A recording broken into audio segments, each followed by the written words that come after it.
Now, from across the Tri-States, this is KHQA Sports. They were a perfect 7-0 coming into this night, but the Rockets of Rushville Industry were brought crashing back to the mortal realm tonight in a hurry. Grigsville Perry playing rude visitors tonight and spoiling the affair early in this game. Started innocently enough for Grigsville Perry. Jordan DeHart at the plate with a swinging bunt right here. He's going to advance, play to run at that point, and all of a sudden the floodgates were about to open. Just a little bit later, it's Matthew Kennedy, great left-handed hitter, going right to the wall in this one. You couldn't have got much deeper into this ballpark without leaving it. That is a two-run double at that point, and Grigsville Perry's lead was up to 3-0. Caleb Bradshaw, have a day. This kid doing it all for his team today. This single plates a pair as a little nifty base running helps out at the back end of that. It's a 5-0 lead at this point.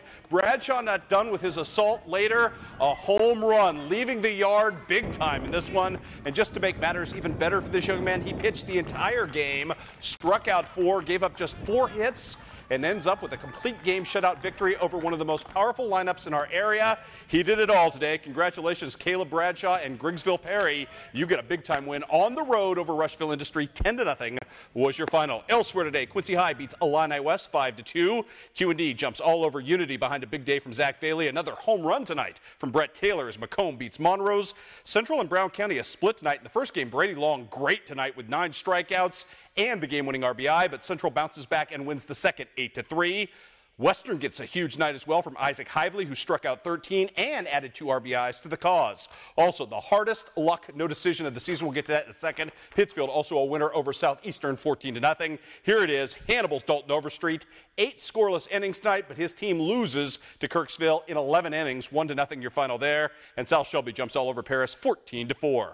How about some softball? Rushville Industry taking on Unity. It was the Michaela Swanger show early. Easy for me to say. Great strikeouts for her. In the first inning, she had 2 of them, and then she would help her team jump up early with the bat right here, nearly leaving the yard, keeping this one in for an RBI double. It was that kind of day for the Rushville Industry Lady Rockets as they build a huge lead and knock off Unity. 14-4 would be your final in that contest. Elsewhere today, Quincy High bounces back to beat Payson Seymour 8-6. Paige Owsley leading the way in that one, going 2 for 3 at the plate with 2 RBIs. Shelby Wellman contributing a home run tonight as Liberty beats Route 9-1 your final in that one.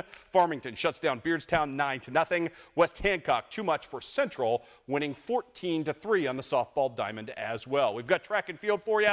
Also, Macomb a winner over Monrose. How could I forget? 7-2 was your final in that ball game. Now on to track and field.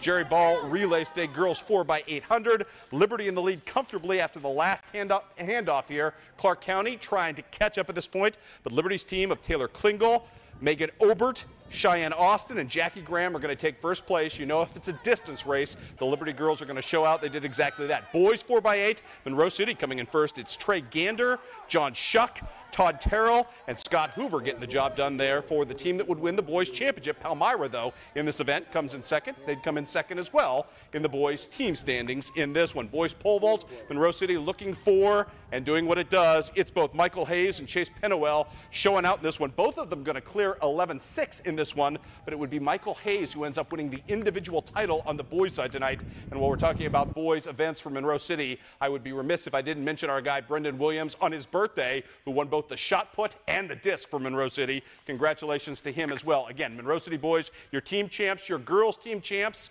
Well, they would be the Palmyra Lady Panthers, led by the Miles sisters. This is Evie in the 100. She's going to beat out Liberty's Ashlyn May for first place in this one. Evie wins the 110-meter hurdles, or the 100-meter hurdles, I should say. 300-meter hurdles go to her sister Audrey Miles as well. Palmyra, your big winner on the girls' side tonight as well. Some scores to pass along in golf tonight. It was Hannibal knocking off Kirksville, and Palmyra and Louisiana sharing team victory honors tonight at Palmyra with dueling 163s. Also in soccer, Holy Trinity girls lose 2-1 in a shootout to Burlington Notre Dame. The boys did a little better. They end up winning 3-1. Dylan Minke on the day with a goal and an assist to lead his team to victory.